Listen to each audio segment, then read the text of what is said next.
엄마, 저 출근 중인데요. 왜 울고 계세요? 전화기 너머로 들려오는 아들 민수의 평온한 목소리. 그 순간 내 온몸이 얼어붙었어요. 손에 쥔 전화기가 미끄러질 듯 땀에 젖어 있었고 입술은 파르르 떨리기 시작했어요. 2억. 평생 모은 전부. 그게 지금 어디로 간 거예요? 민수가 여기 있다면 캄보디아에 있던 그 사람은 대체 누구였던 거예요? 그날 저녁도 여느 때처럼 조용했어요. 남편을 떠나보낸 지 3년째. 이 집은 점점 더 넓고 텅 빈 느낌이었어요. 저녁 6시면 텃밭에서 돌아와 상추를 씻고, 7시면 TV 앞에 앉아 뉴스를 보고, 8시면 식탁 위에 놓인 민순의 가족 사진을 보며 하루를 정리하곤 했죠. 그게 내 일상의 전부였어요. 텃밭에서 따온 상추를 씻으면서 TV에서는 저녁 뉴스가 나오고 있었죠. 요즘 뉴스라는 게 참 무섭더라고요. 매일 사기당했다는 이야기, 감금당했다는 이야기로 가득했어요. 화면에는 캄보디아 감금 피해자 속출이라는 자막이 흘러가고 있었어요. 투자 사기로 유인한 뒤 수천만 원을 뜯어낸다는 내용이었죠. 나는 고개를 저으며 상추를 채반에 털어놓았어요. 세상에 무슨 일들이 이렇게 많은지 모르겠더라고요. 화면 속 울먹이는 피해자, 가족들을 보면서도 그게 남의 일 같았어요. 우리 민수는 그런데 안 넘어가겠지. 똑똑한 애니까. 그렇게 생각하며 손을 씻는데 전화벨이 울렸어요. 따르릉 따르릉. 밤 9시가 넘은 시각이었어요. 이 시간에 전화가 오는 일은 거의 없었죠. 보통은 민수가 주말 낮에 안부 전화를 하거든요. 이상하다 싶었지만 물기 묻은 손을 앞치마에 휙휙 닦으며 받았어요. 전화기 너머로 들려온 건 내가 40년을 들어온 바로 그 목소리였어요. 갓 태어났을 때 응애응애 울던 그 입에서 엄마를 처음 부를 때 나온 그 목소리. 감기 걸렸을 때 나는 쉰 목소리까지. 분명 민수였어요. 그런데 뭔가 이상했어요. 목소리가 떨리고 있었거든요. 숨소리도 거칠었어요. 마치 한참을 울다가 겨우 진정한 것 같은 그런 떨림이었어요. 내 심장이 쿵쾅거리기 시작했어요. 엄마라는 사람들은 다 알 거예요. 자식 목소리만 들어도 뭔가 잘못됐다는 걸 본능적으로 알게 되잖아요. 손에 쥔 전화기가 미끄러질 것 같았어요. 민수는 지금 캄보디아에 있다고 했어요. 캄보디아. 방금 TV에서 본 바로 그곳. 내 머릿속이 하얗게 비었어요. 투자권으로 갔다가 감금됐다는 말. 그 말을 듣는 순간 다리에 힘이 풀렸어요. 주저앉듯 식탁 의자에 털썩 앉았죠. 손은 부들부들 떨리고 입술은 바짝 말라서 말이 제대로 나오지 않았어요. 민수 목소리는 점점 더 떨렸어요. 큰돈 벌려고 잘못했다며 미안하다며 울먹이는 소리까지 들렸죠. 그러다 갑자기 전화가 뚝 끊겼어요. 아무리 불러도 대답이 없었어요. 전화기를 귀에서 떼어내 화면을 봤는데 통화 종료라는 글씨만 차갑게 떠 있었어요. 손이 너무 떨려서 전화기를 제대로 쥘 수가 없었어요. 그때 또 전화가 울렸어요. 이번엔 며느리 미정이었어요. 미정 목소리도 울고 있었어요. 숨이 넘어갈 듯 흐느끼는 소리가 전화기 너머로 생생하게 들렸죠. 방금 그 사람들한테서 연락을 받았다고 했어요. 2억. 2억만 보내면 민수를 풀어준다고요. 2억이라는 숫자가 귓가에서 맴돌았어요. 평생을 모아도 모자랄 돈. 하지만 그게 뭐가 중요해요. 내 아들 목숨이 달린 일인데. 미정은 계속 울면서 말했어요. 절대 경찰에 알리면 안 된다고, 은행에서도 아무 말하지 말라고, 그러면 민수가 죽는다고요. 그날 밤을 어떻게 보냈는지 기억도 잘 안 나요. 눈을 감으면 민수 어렸을 때가 자꾸 떠올랐어요. 초등학교 입학식 날 새 가방 메고 웃던 얼굴, 대학 합격증 들고 뛰어오던 모습, 결혼식 날 내 손 꼭 잡고 고맙다고 속삭이던 그 따뜻한 손길. 그 애를 내가 어떻게 잃어요. 남편까지 잃고 이제 민수밖에 없는데. 새벽 5시가 되자마자 은행 앞으로 달려갔어요. 아직 문도 안 열었는데 벌써 의자에 앉아 기다렸죠. 가슴이 미칠 듯이 두근거렸어요. 손에 든 가방 안에는 통장, 도장, 땅 문서, 그리고 남편이 남긴 금가락지까지 다 넣어왔어요. 은행 문이 열리고 직원이 출근하는 걸 보자마자 창구로 달려갔어요. 손이 떨려서 통장을 제대로 꺼낼 수가 없었어요. 직원은 친절하게 웃으며 통장을 받아들었죠. 하지만 금액을 확인하더니 표정이 굳어졌어요. 직원이 전액 해지하는 거냐고, 이 돈 모으느라 얼마나 오래 걸렸을 텐데 괜찮으냐고 물었어요. 나는 급한 일이 생겼다며 빨리 좀 해달라고 했죠. 직원은 여전히 의심스러운 눈으로 나를 쳐다봤어요. 그러더니 조심스럽게 혹시 보이스피싱은 아니냐고, 요즘 자녀 납치 사칭하는 수법이 정말 많다고 말했어요. 그 순간 화가 치밀었어요. 우리 아들 목소리인데, 내가 40년을 키운 애인데 내가 목소리를 모르겠냐고 소리쳤어요. 목소리가 커졌어요. 은행 안에 있던 다른 사람들이 다 쳐다봤죠. 얼굴이 화끈거렸지만 그게 중요한 게 아니었어요. 민수가 지금 죽을지도 모르는데 이런 데서 시간을 낭비할 수가 없었어요. 직원은 더 이상 말하지 않고 서류를 준비했어요. 손가락으로 하나하나 확인하고 도장을 찍는 그 시간이 연겁처럼 길게 느껴졌어요. 시계를 보니 벌써 1시간이 지나 있었어요. 통장에서 찾은 돈으로는 부족했어요. 적금을 깨고 땅을 담보로 대출을 받았어요. 금가락지는 근처 금은방에 팔았죠. 주인 아저씨가 이거 돌아가신 남편 거 아니냐고, 이런 거 함부로 팔면 안 된다고 말렸지만 소용없었어요. 남편 가락지보다 지금 살아있는 아들이 더 급했으니까요. 오후 2시쯤 되니 겨우 2억이 모였어요. 손에 든 현금 봉투가 무겁게 느껴졌어요. 이게 내 평생이구나. 50년을 일하고 모으고 아껴서 만든 돈. 하지만 단 한 번도 아깝다는 생각이 들지 않았어요. 민수만 살아 돌아온다면 그걸로 충분했어요. 미정이 보내준 계좌번호로 송금을 시작했어요. 은행 직원이 또 한 번 확인하더니 이렇게 큰 금액은 여러 번 나눠 보내야 한다고 했어요. 한 번에 5천만 원씩 4번을 나눠 보냈어요. 송금 버튼을 누를 때마다 가슴이 철렁거렸어요. 정말 이게 맞는 건가?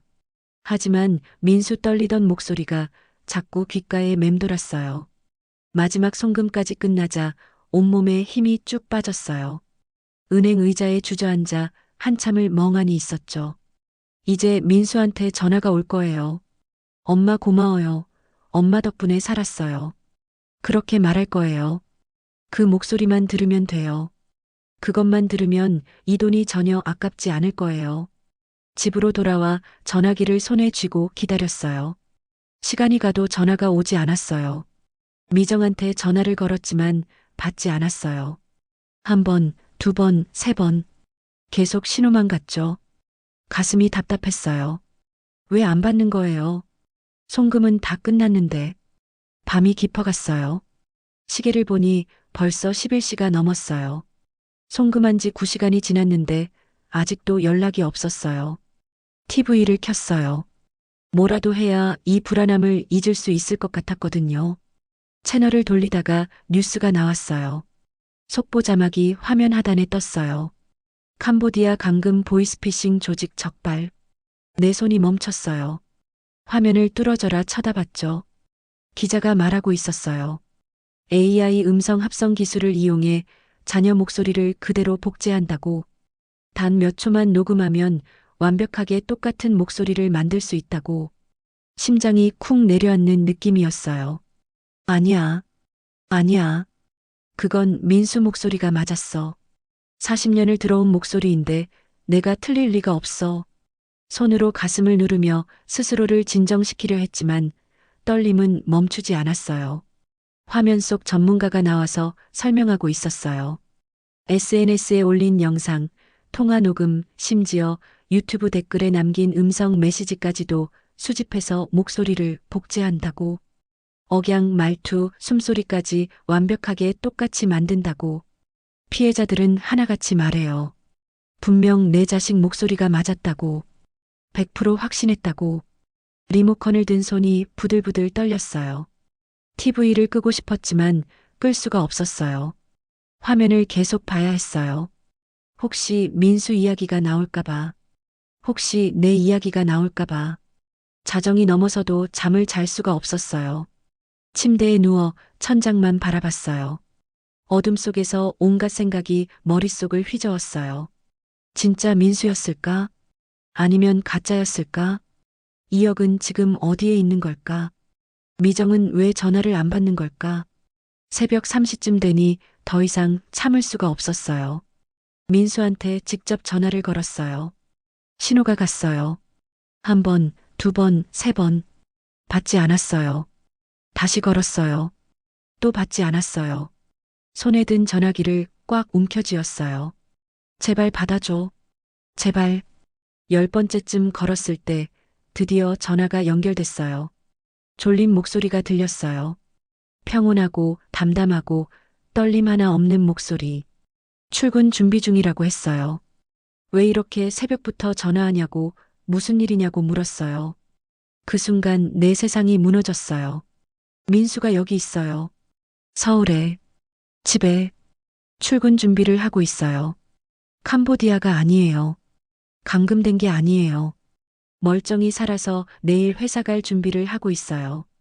그럼 어제 전화했던 그 사람은 누구예요? 그 떨리던 목소리는, 그 울먹이던 숨소리는, 캄보디아에서 감금됐다던 그 사람은 도대체 누구였어요? 입술이 파르르 떨렸어요. 목구멍에서 소리가 나오지 않았어요. 한참을 그렇게 입만 벙긋거리다가 겨우 물었어요. 너 어제 캄보디아 간 거 아니었냐고. 민수는 어이없다는 듯 웃었어요. 무슨 소리냐고, 자기는 어제도 회사 갔다 왔다고. 엄마가 무슨 꿈이라도 꾸셨냐고 물었어요. 전화기를 든 손에서 힘이 빠졌어요. 바닥에 주저앉았어요. 가슴이 너무 아파서 숨을 쉴 수가 없었어요. 그제야 깨달았어요. 내가 속았다는 걸. 그 목소리가 가짜였다는 걸. 2억이 평생을 모은 그 돈이 지금 어디론가 사라졌다는 걸. 민수가 놀란 목소리로 물었어요. 엄마 왜 그러냐고, 무슨 일 있냐고. 나는 그제야 울음이 터져 나왔어요. 한참을 울다가 겨우 상황을 설명했어요. 어제 전화 받았던 일, 2억 송금한 일, 모든 걸 잃어버렸다는 걸. 전화기 너머로 민수가 침묵했어요. 긴 침묵 끝에 민수가 물었어요. 어디로 보냈냐고. 누구 계좌로 보냈냐고. 미정이 보내준 계좌번호라고 대답했어요. 그러자 민수 목소리가 더 굳어졌어요. 미정한테 직접 전화해보겠다고 했어요. 경찰이 집으로 왔어요. 민수와 미정이 함께 왔죠. 미정 얼굴은 새하얗게 질려 있었어요. 두 형사가 노트북을 펴놓고 내게 설명했어요. 계좌 추적을 해봤더니 일부가 해외로 송금됐고 일부는 국내 계좌로 돌고 돌아서 결국 미정명의 계좌로 입금됐다고요. 미정명의 계좌. 그 말을 듣는 순간 귀가 멍해졌어요. 무슨 소리예요? 미정도 피해자잖아요. 미정도 나처럼 속은 거잖아요. 형사를 쳐다봤더니 그는 고개를 저었어요. 아니라고, 미정 씨가 관련되어 있을 가능성이 크다고 했어요. 민수가 미정을 돌아봤어요. 미정은 고개를 숙인 채 아무 말도 하지 않았어요. 어깨가 파르르 떨리고 있었죠. 민수가 다그쳤어요. 대체 무슨 짓을 한 거냐고. 엄마 평생 모은 돈을 어떻게 한 거냐고. 미정이 울기 시작했어요. 처음에는 정말 모르는 일이었다고 했어요. 자기도 어제 그 전화를 받았을 때 정말 민수 오빠가 감금된 줄 알았다고요. 목소리가 너무 똑같아서 의심조차 하지 않았다고요. 그런데 송금 후에 연락이 왔대요. 자기가 빚을 갚지 않으면 이 일을 경찰에 신고하겠다고. 어머니한테 송금받은 돈이 미정 계좌를 거쳐갔다는 증거를 다 갖고 있다고 협박했대요. 미정은 몇 달 전부터 카드빚이 있었어요. 민수 몰래 명품 가방을 사고 친구들 만나면서 과소비를 했대요. 빚이 5천만 원까지 불어났고 이자도 감당이 안 됐대요. 그래서 어떻게든 돈을 구하려고 발버둥 쳤는데 그때 그 전화가 온 거예요. 처음엔 진짜 보이스피싱인 줄 알고 경찰에 신고하려 했대요. 그런데 상대방이 미정 개인정보를 다 알고 있었어요. 빚이 얼마인지, 어느 카드 회사에서 빌렸는지, 심지어 어떤 가게에서 뭘 샀는지까지. 그리고 제안을 했대요. 자기들이 하는 일에 협조하면 빚을 다 갚아주겠다고. 미정은 거절했대요. 처음에는. 하지만 상대방은 계속 연락했어요. 매일 밤낮으로. 협박과 회유를 반복했어요. 빚 때문에 민수한테 들키면 이혼당할 거라고, 가족이 다 파탄날 거라고, 그냥 한 번만 도와주면 모든 게 깨끗하게 정리된다고. 결국 미정은 넘어갔어요. 자기 계좌번호를 알려줬대요. 그리고 어머니한테 전화해서 그 계좌로 송금하라고 했던 거예요. 정말 민수 오빠가 감금된 줄 알고 그런 거라고, 자기도 피해자라고 그 사람들한테 속았다고 울먹였어요. 하지만 형사는 고개를 저었어요. CCTV 기록을 보니 미정 씨가 송금 직후 ATM에서 현금을 인출했다고 했어요. 정확히 2천만 원. 그 돈으로 빚을 일부 갚았다고요. 민수 얼굴이 새하얗게 질렸어요. 나는 그저 미정을 바라봤어요. 5년 전 결혼식 날 환하게 웃으며 어머니라고 불러주던 그 며느리. 명절 때마다 찾아와 음식 만드는 걸 도와주던 그 며느리. 손주를 낳고 내 손 꼭 잡고 고맙다던 그 며느리. 그 사람이 지금 고개를 숙인 채 바들바들 떨고 있었어요. 형사가 말했어요. 보이스피싱 조직은 이런 식으로 내부자를 만든다고. 빚이 있거나 돈이 급한 사람을 찾아서 협박과 회유로 끌어들인다고. 미정 씨도 처음엔 피해자였을지 모르지만 결과적으로는 공범이 됐다고요. 미정이 내 앞에 무릎을 꿇었어요. 용서해달라고, 정말 잘못했다고, 죽어도 어머니 은혜를 갚겠다고 울부짖었어요. 하지만 나는 아무 말도 할 수 없었어요. 목구멍에 뭔가 걸린 것처럼 소리가 나오지 않았어요. 민수가 미정을 일으켰어요. 그리고 조용히 말했어요. 일단 집에 가라고. 아이들은 어쩌냐고. 이혼은 나중에 생각하자고. 형사들이 떠나고 민수도 미정을 데리고 나갔어요. 집이 텅 비었어요. 아까보다 더 넓고 더 텅 비고 더 차가웠어요. 식탁 위에 놓인 가족 사진을 봤어요. 민수와 미정이 웃고 있었어요. 손주들도 환하게 웃고 있었어요. 사진 속 우리는 행복해 보였어요. 3개월이 지났어요.